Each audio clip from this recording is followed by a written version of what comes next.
Welcome to Night Talk.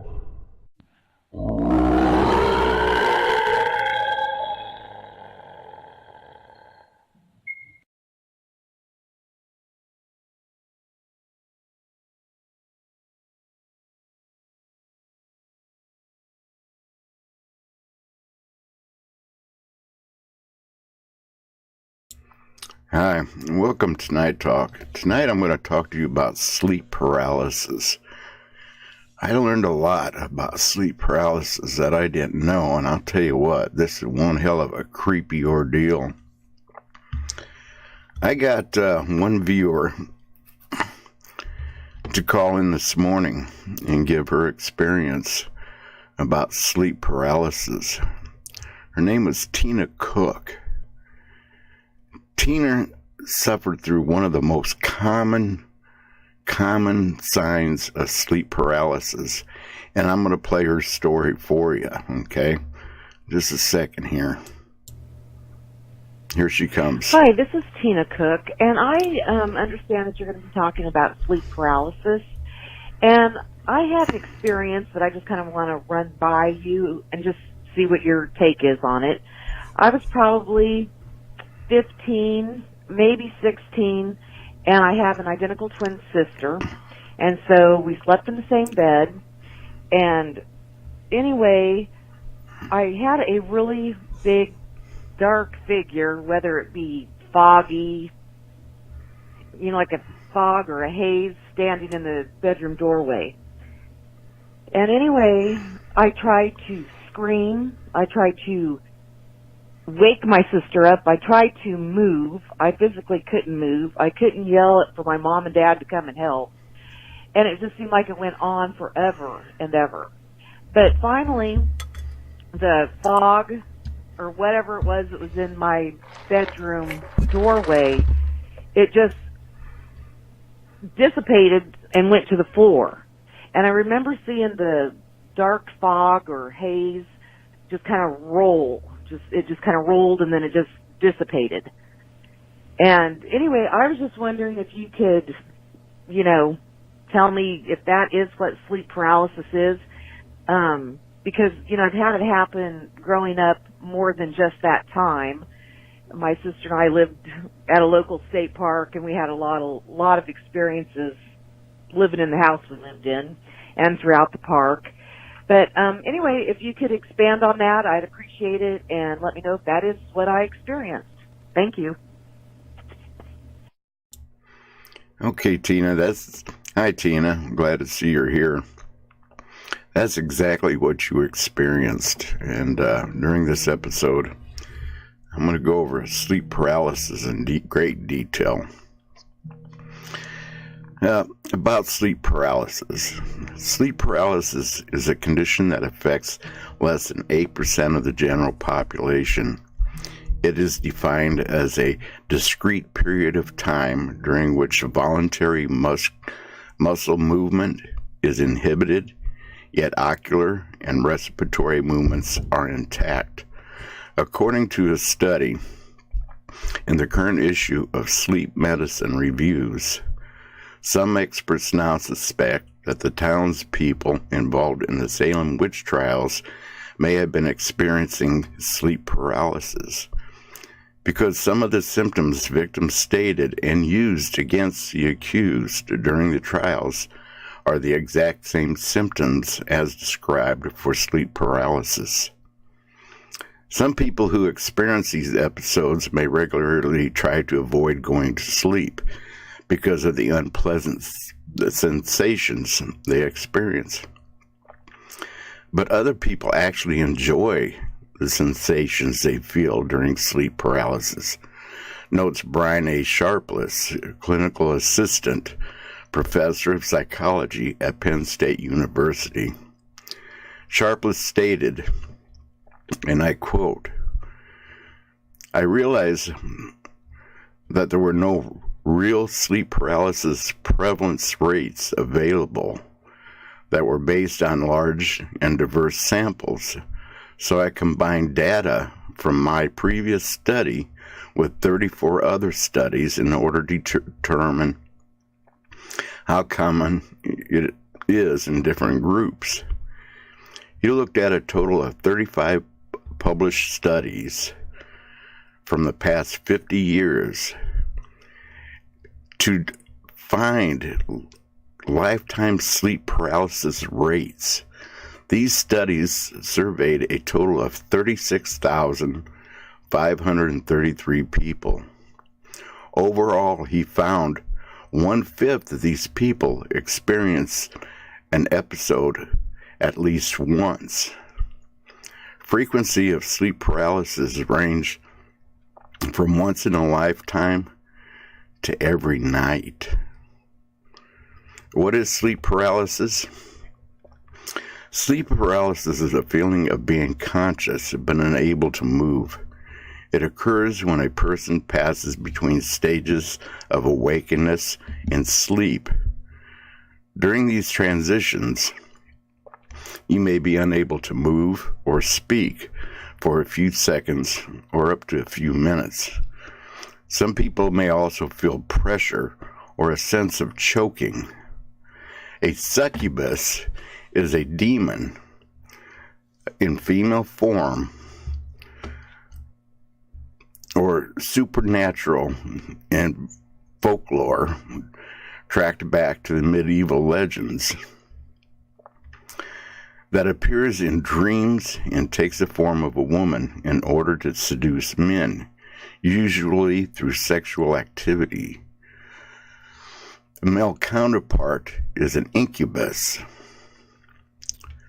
Parasomnias are disruptive sleep disorders that can occur during arousal from REM sleep or partial arousal from non-REM sleep. Parasomnias include nightmares, night terrors, sleepwalking, confusional arousal, and many others. Confusional arousal is a sleep disorder that will cause you to act in a very strange manner. And confused, when you wake up or starting to wake up, your behavior may include the following: slow speech, confused thinking, poor memory, blunt responses to questions or requests. When a confusional arousal occurs, you may seem to be awake even though you have a foggy state of mind. It happens just after falling asleep or upon awakening in the morning, in the time between wakening and sleep. Episodes are also accompanied by hypnagogic experiences, which are usually auditory or sensory hallucinations. These occur during the transition between sleep and wake, and they consistently fall into 3 categories: intruders, incubus, or vestibular motor. With intruder, there are sounds of doorknobs opening, shuffling footsteps, a shadow man, or a sense of threatening presence in your room. This is one that I would relate to the experience Tina Cook had. Incubus, feelings of pressure on the chest, difficulty breathing, with a sense of being smothered, strangled, or sexually assaulted by a malevolent being. The individual believes they are about to die. Vestibular motor, that's a weird name, is the sense of spinning, falling, floating, flying, hovering over one's body, or another type of out-of-body experience. The experience of sleep paralysis have been documented for centuries. People from different cultures have similar experiences during sleep paralysis. Sleep paralysis is brief and not life-threatening, but the person may remember it as a haunting or horrifying experience. What causes sleep paralysis? While sleeping, the body relaxes. The voluntary muscles do not move. This prevents people from injuring themselves or others around them through acting out their dreams. Sleep paralysis involves disruption of fragmentation of rapid eye movement REM sleep cycle. I'm pretty tired. I have had one heck of a day, so my reading is pretty well off. Sleep paralysis is more likely when a person is under stress because of work, family situations, relationships, and so on. The body alternates between rapid eye movement REM and non-rapid eye movement NREM. I have a video that will explain REM and NREM in details for you. It's called Sleep Stages and Circadian Myths. Okay, I'm going to play that for you right now. Even though you're not conscious during sleep, your brain is deceptively active. It goes through multiple cycles with distinct brain patterns, and it's very important to your ability to perform normal functions when you're awake.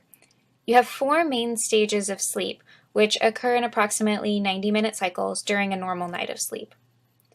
The first 3 stages are all considered non-rapid eye movement, or non-REM, which I'm going to abbreviate as N1, N2, and N3. So N1 is the stage between sleep and wakefulness. This is when your brain starts producing theta waves.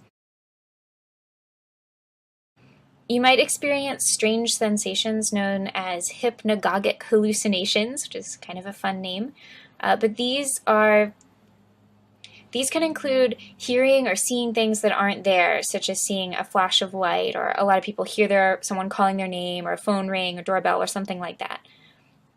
Or if you've been doing something really repetitive just before bed, then that can recur in your hypnagogic state. For example, if you've been on a boat all day, you may still feel like you're on water when you drift off to sleep, even if you're on dry land. Or something that's actually called the Tetris effect. If you've been playing Tetris for a long time right before bed, then you might experience visual images of blocks or something all moving in the same direction, kind of like the blocks in the game. But another common feeling during this stage is a feeling of falling, and that leads to what's called hypnic jerks, or those muscle twitches you sometimes experience as you fall asleep. So that's N1, our first lightest stage of sleep. And then we move into N2, which is a slightly deeper stage of sleep. Although it's still pretty easy to wake up someone in N1, people in N2 are harder to awaken. We see more theta waves, as well as something called sleep spindles and K complexes. So sleep spindles are these bursts of rapid rhythmic brain activity, and there's a lot we don't know about the purpose of each sleep stage and the function of these brainwaves, but some researchers think that sleep spindles help inhibit certain cognitive processes or perceptions so that we maintain a tranquil state during sleep. For example, sleep spindles in some parts of the brain are associated with people's ability to sleep through loud noises. And K complexes are kind of similar, but they're a different type of brain activity that's also thought to suppress cortical arousal and keep you asleep, basically. They're also thought to help with sleep-based memory consolidation, which is the theory that some memories are transferred into your long-term memory during sleep.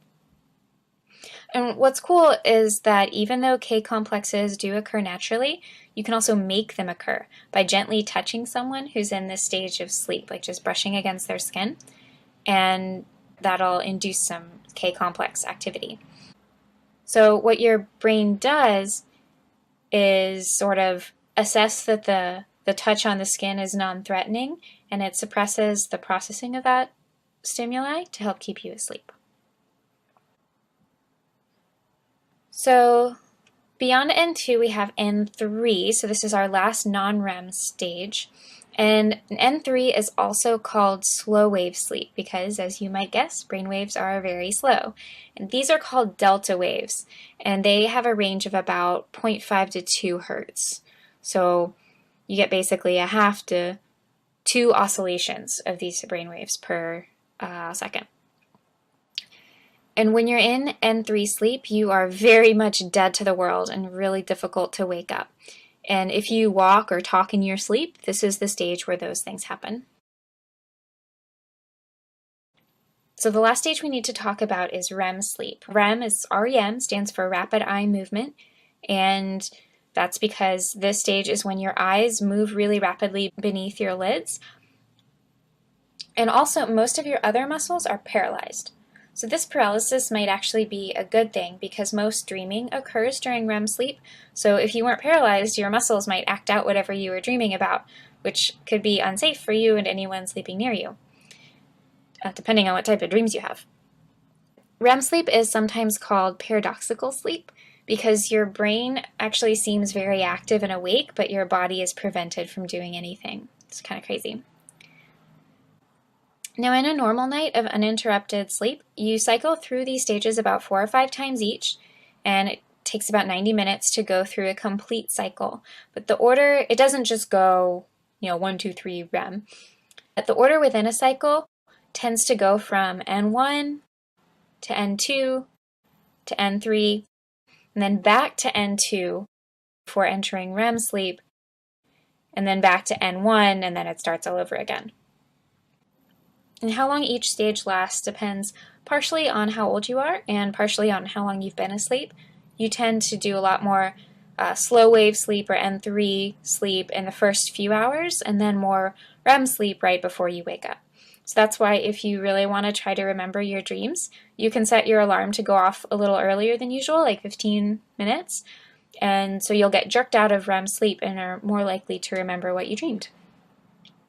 You know that you get tired probably around the same time every afternoon or evening, and you might wonder how your body knows when to fall asleep or why a lot of people get tired in the afternoon.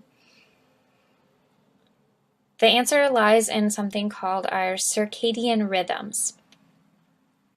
And just like our sleep has cyclical stages, so does our wakefulness and our transition from wakefulness to sleeping. Circadian rhythms are our regular bodily rhythms across a 24-hour period, which is also called our internal biological clock.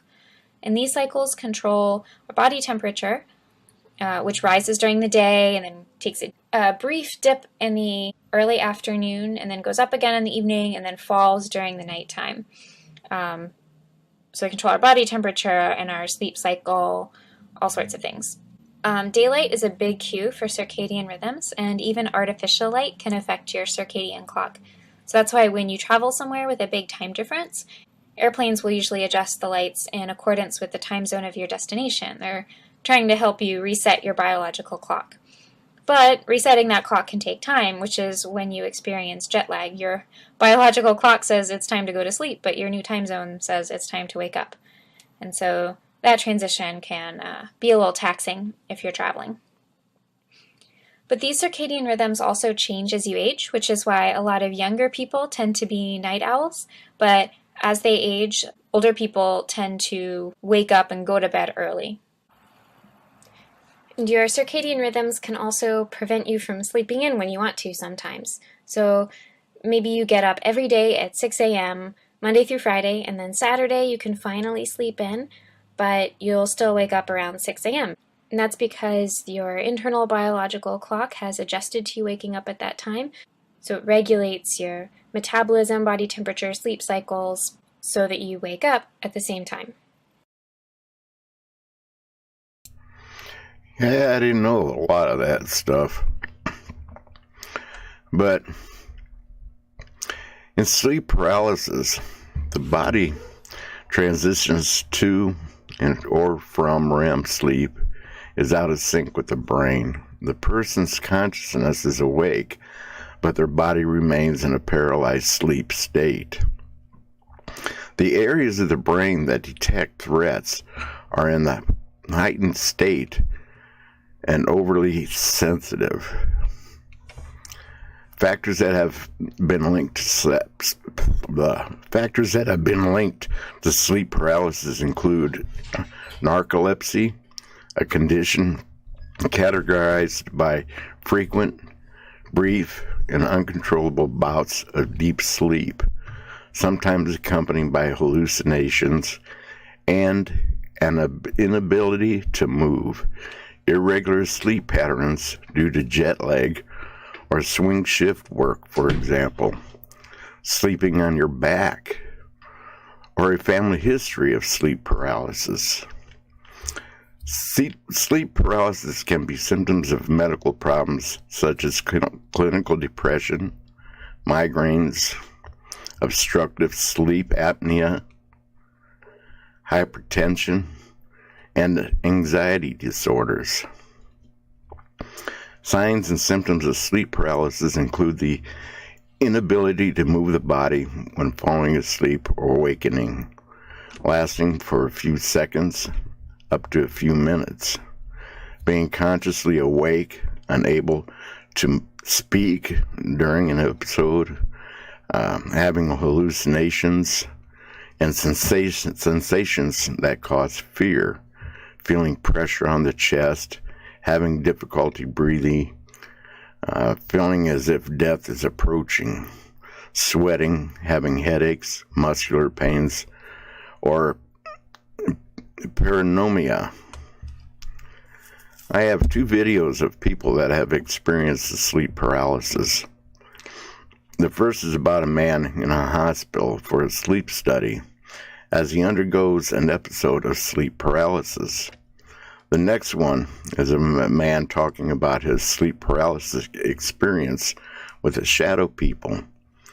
Seeing shadow people is a very common occurrence during sleep paralysis. So I'm going to play those 2 videos back to back, okay? First one is going to be sleep study, my sleep paralysis on camera. Hey guys, it's Dave, and in today's video I'm going to share with you some of the footage from my sleep study that I had recorded a number of months ago. This is me in the hospital back in late August having this sleep study, and it includes an episode of sleep paralysis which you're going to see a little bit later on. So we caught the sleep paralysis on camera, which I was delighted about. Now the video footage isn't great quality. It's basic low resolution 4:3 CCTV style, but you do get the general idea. Now, the reason I had this sleep study done was not just because of my sleep paralysis, but also because of the fact that I was occasionally, very rarely waking up, not breathing. I would actually be choking.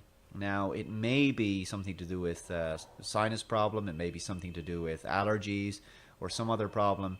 The technician who I spoke to when he watched this video told me, and it's a full 8-hour video, he told me that basically I wasn't a very severe case because there's a lot of sensors on me. There's stuff on my hands, on my chest, in my nose.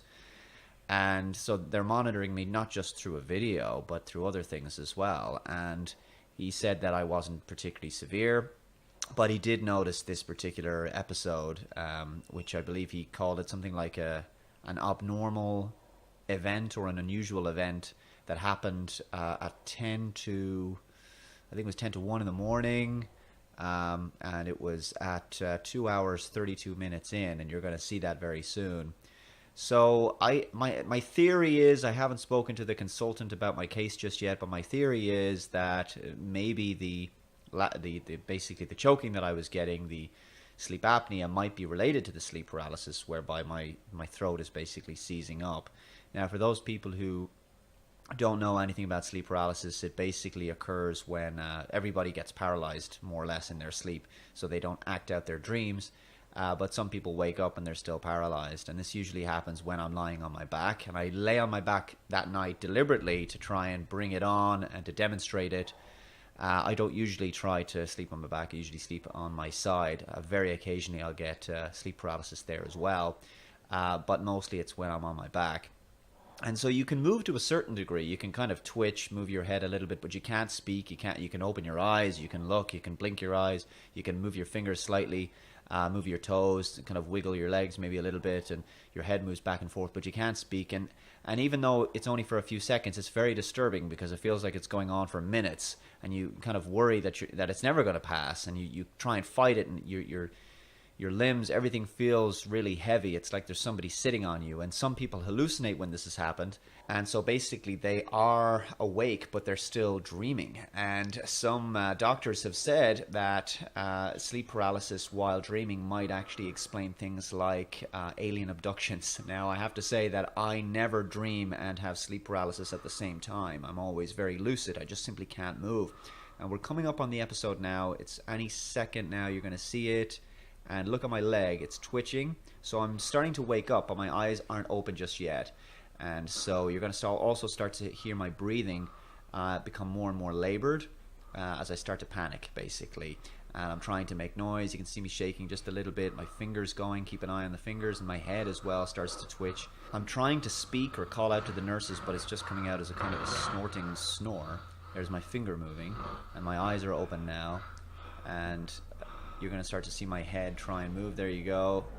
And this is what it looks like, kind of like a seizure. And you can see my eyes going, and I'm just getting more and more panicked.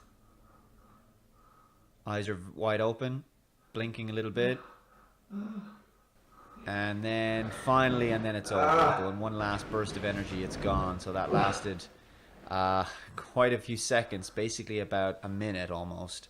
So although it's always disturbing to go through episodes like that, on the bright side, at least they had caught it on camera. So after about 20 minutes, I decided to call the nurse in. So I pressed the button, and when she came in, we basically had a conversation about it, and I explained to her what I went through. And then I made a plan with her that if I went through another episode of sleep paralysis that night, that I would keep the button to call the nurse in my hand, and if I was able to move my thumb, hopefully if I was able to move my thumb, I would press the button to call her back in. But unfortunately, it didn't happen, and I got back to sleep, and I got a reasonable night's sleep, but no sleep paralysis, no sleep apnea. So that's basically what came of the footage from the sleep study. I look forward to speaking with the consultant for more advice on these symptoms, and if you've experienced either sleep paralysis or indeed sleep apnea, which is of course more serious, please let me know in the comments below, guys. Thank you so much for watching, and I'll see you next time. Bye-bye. Okay. That's pretty much what sleep paralysis looks like. If you're looking at somebody watching them sleep, did you notice the problems, the difficulties he had trying to wake up? Okay, I'm going to play for you the next video. Sleep Paralysis, Shadow People, My Story is the name of it.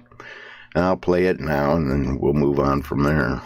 Okay, so everything I'm about to say, if you feel like I'm crazy, feel free to feel like that's how you should feel. Sleep paralysis. You're asleep and you wake up. You can look around, but you can't move your body. This pretty much started about 4 years ago. I started working overnights at my current job. I was so used to the day shift, and when night came, I would want to go to sleep, but I would force myself not to go to sleep. This is when it started happening. I'll just be laying there, and I would just tell myself, do not go to sleep. Keep your eyes open. I would literally feel my body go to sleep, but I'd still be awake. I just can't move. You can't even move your head. You can't do nothing. All you can do is look around. That's it. I eventually got to the point where I would learn to just wiggle myself out of it. And mind you, it's dark. One specific time when it happened, I felt myself about to go to sleep, and the light was on. Usually the light's always off. I fell into sleep paralysis. In my body, I couldn't move. So then I proceed to wiggle myself out of the sleep paralysis. So I'm wiggling, right? I looked down. I saw my arm moving out of my arm. My arm was moving pretty much accordingly to every movement that I was making. I was able to see the dresser through my hand. So I'm looking at my hand moving out of my hand. I know that sounds so weird for me to say that, but just bear with me. So I was pretty much aware that I could leave the body. But the reason I didn't get up was because half the time when the sleep paralysis would happen, I would always feel like something was in the room with me. So I would never do it. Fuck that shit. So as I'm doing that, I looked down at my chest, and I really didn't notice it at first. I seen this light coming from my body. The only way I can describe the light, it was like the same color as a diamond, and it was pulsing. There was a line pulsing out of it, like about every 3 seconds, like boom, it would disappear, boom, disappeared. It came out to like here, and it was just all around my body, and it was like shimmering and these lines pulsing through it, almost like a heartbeat. Mind you, at this point, I've never seen a shadow figure. Usually when I'd feel like something was in the room with me, eventually it'd get to the point where I would lay there just terrified. For whatever reason, I would just be terrified, and I would never look around. I ain't trying to see nothing crazy. So I'm asleep one night, right? I wake up. I felt like something was in the room with me. So I said to myself, I should just go ahead and wiggle myself back to movement before I feel this terrified feeling again. Even though I wouldn't see anything, I would just feel terrified. The terrified feeling would just hit me out of nowhere. Bah. It was almost like it wasn't me. So next thing I know, it hit me. My heart just beating fast, terrified. So I got curious. And I'm laying down, like face up. But I wasn't looking up. I looked down towards my chest. And so I see this black, like, I swear, I promise on everything, I'm just keeping it all the way 100. I seen this black, smoggy, misty stuff hovering over me. It had to be like 2 inches off of my body. It wasn't touching me, but it was laying on top of me. I seen like little stuff floating around in it. So mind you, I'm not looking completely in it. I'm just kind of looking at the edge of it. So at this point, I knew exactly what it was. It was one of these shadow figures. I couldn't hear it. Apparently they can talk to you, but for whatever reason, I can't hear them. I can see them and I can feel them, but I can feel them more than I can see them. So this thing is laying on top of me. So I'm like, okay. There was a couple things that I heard people say that they thought of. Usually what people do, they think about something else to take the mind off of it, and that feeling, that terrified feeling will go away. I thought of like a box or something crazy like a box, and it actually worked for like a couple seconds. And the fact that I'm like trying not to think about what was happening made me think about it more. The feeling went away for like a good 4 seconds, and then it hit me hard, just boom. Like the terrified feeling was even harder than before. And so I'm like, okay. So everybody's saying that to get this thing off of them is to call out to Jesus. I became curious, right? So I'm like, okay. So I said, Jesus. And nothing happened. So I'm just laying here and this thing is literally on top of me and I can't do nothing. I can't move. I can't do nothing. So next thing I know, I got mad. Even though I was in sleep paralysis, I don't know how I did this. I started lifting my arm up towards the shadow thing, right? Because there was nothing else I could do. I had to be lifting my arm up like literally that slow. It was almost to the point where I wanted to fight it. I'm getting mad and I'm raising my hand towards it like, get off of me, bro. Next thing I know, it gets off of me. I don't know where it went. I don't know if it just kind of got up and was kind of standing there waiting to see what I was going to do. So I kind of fell back. So I'm like, okay, let me wiggle back the movement before this thing gets back on top of me. I wake up, right? Or I started moving. The crazy thing about it was the fact that I really did not wake up. I just started moving. That thing was really in the room with me. So after that, I never seen a shadow person again. Up until a month ago. Pretty much January 1st, as New Year's Eve was happening. I went to sleep, but I kept the TV on. I'm on my side and I'm looking at the TV. So I fall asleep and I'm laying there. I wake up. So I look at the TV. I see something standing there. I just literally just standing there looking at me. I'm like, what you doing? So mind you, I'm in sleep paralysis, so I probably didn't say nothing. I just felt like I said something. Midway through saying that sentence, what are you doing? I realized that this is not who I think it is. This is one of these shadow things. I seen the whole body. The light from the TV was kind of shining on it.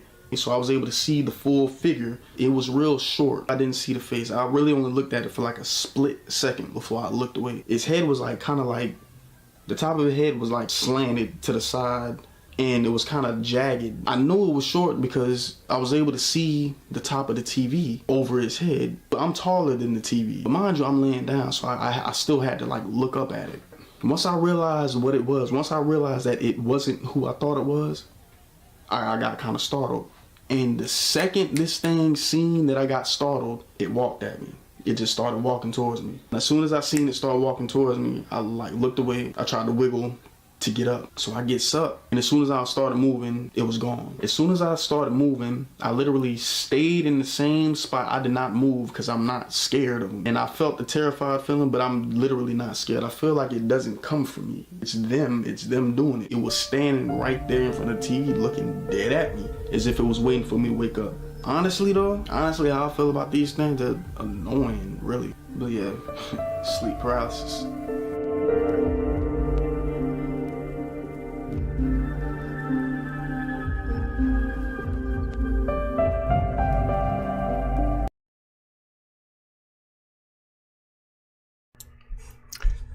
that happens quite frequently with a lot of people. And if you suffer sleep paralysis and you start getting some of these symptoms and stuff, get it into your mind that you are having sleep paralysis. Kind of focus on something else, like the kid said. Focus on something else. Focus on your wife, your husband, your girlfriend, your kids, whatever. You have to focus on something else and try to move. Now, there's 5 terrifying, nightmarish facts about sleep paralysis, and I'm going to let you guys watch it. It's easier for you to watch the video than it is for me to explain it. So I'm going to start that video now.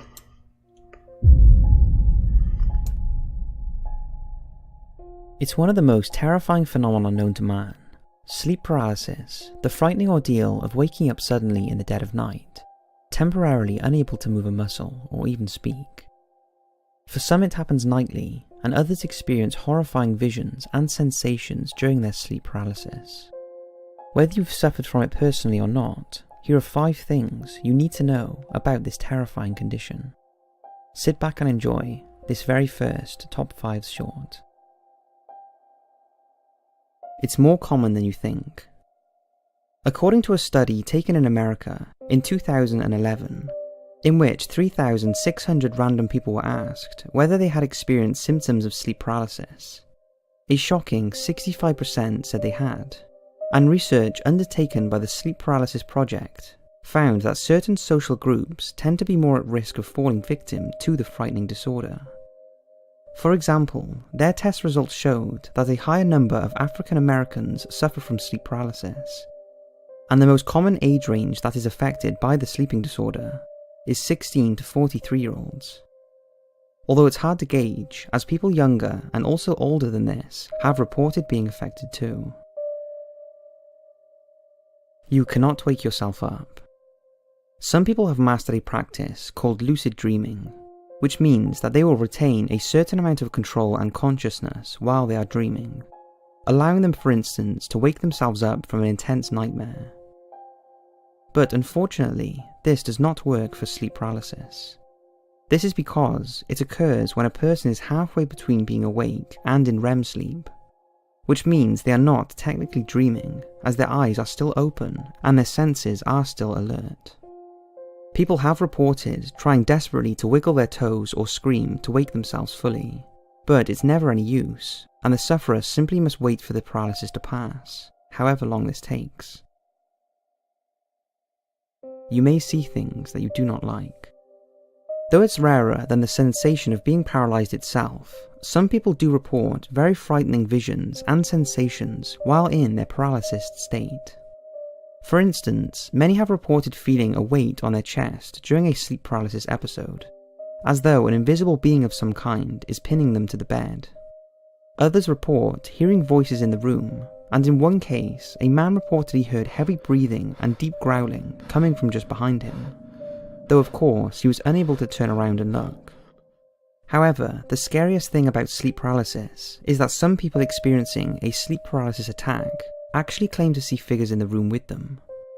That could be dark shadows looming over them while they are completely unable to move, which brings us to the next fact. People see the same things.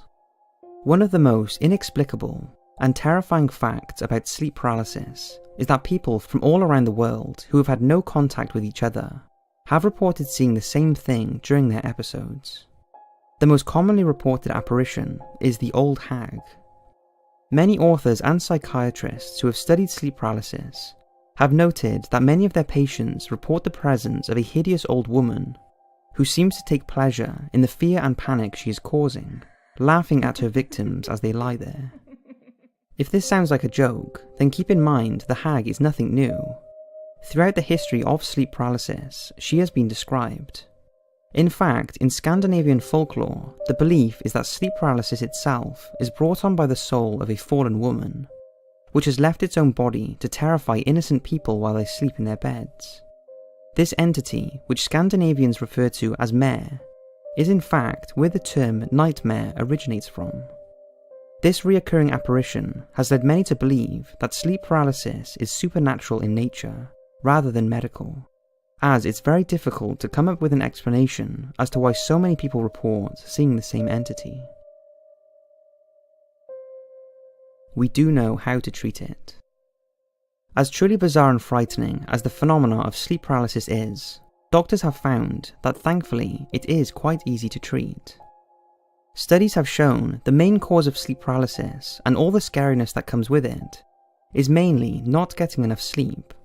Without enough REM sleep, the brain finds it harder to switch off, sometimes resulting in the limbo state between being awake and dreaming, in which sleep paralysis takes place.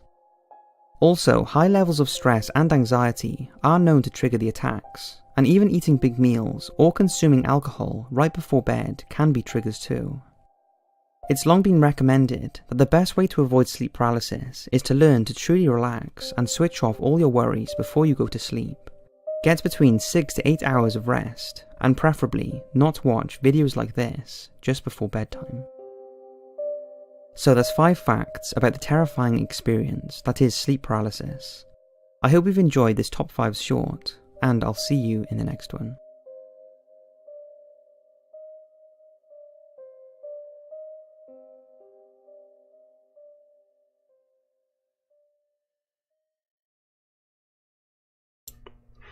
Well, I hope that was helpful to some of you people. I'm one of those people. I get up around 6 o'clock in the morning, sometimes earlier, and I go to bed probably around midnight, 1 o'clock in the morning.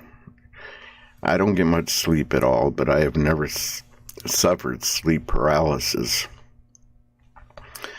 But anyway, let's keep moving on here.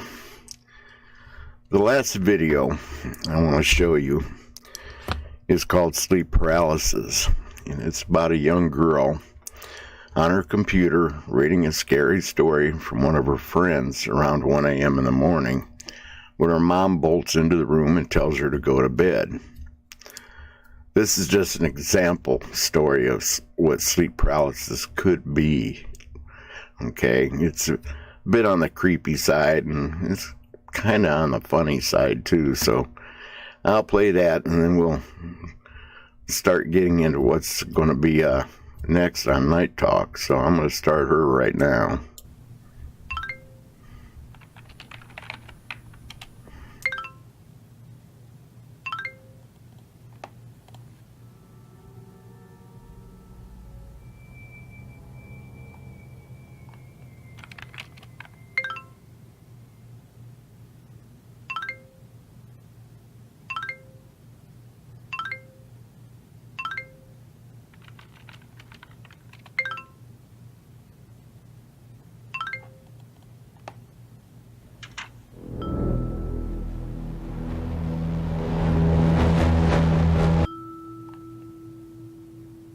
That's dumb.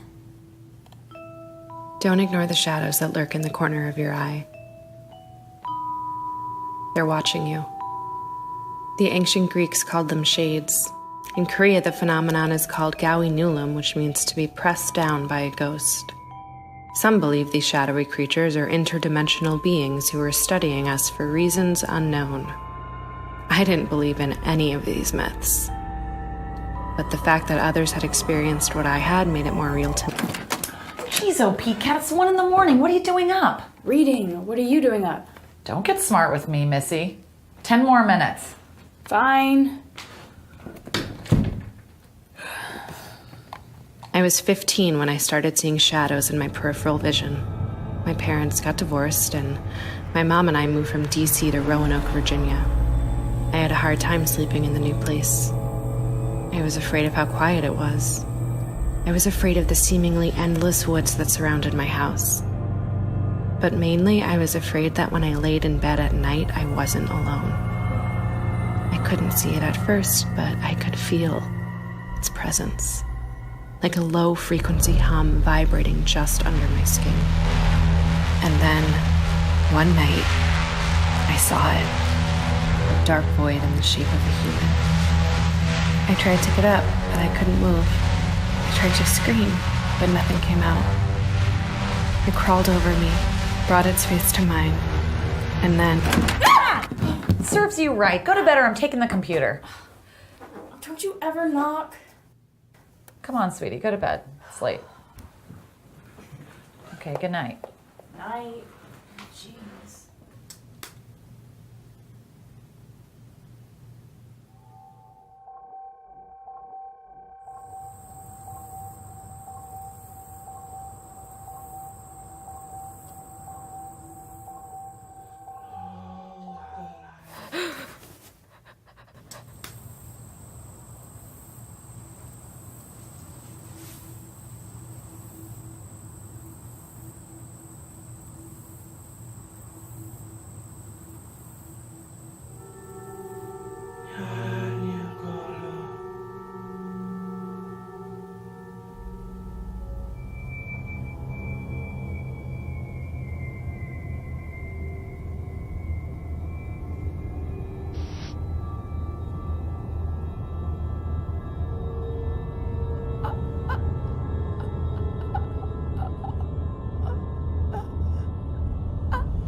Did you leave this on all night? I'm not made of money, you know. If you're not up in 30 minutes, I'm dragging you out of bed.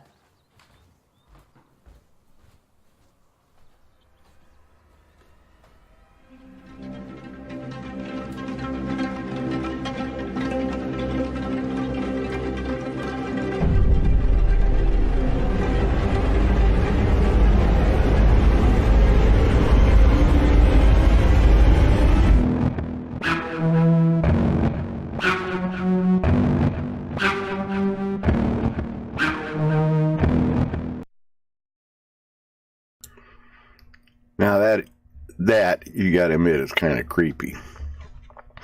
Okay, we're gonna wrap this thing up. I'm gonna tell you about what's coming up.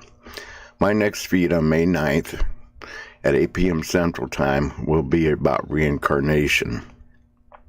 I'm gonna tell you about my reincarnation and my death at the Bullock Hotel in Deadwood, South Dakota in 1898.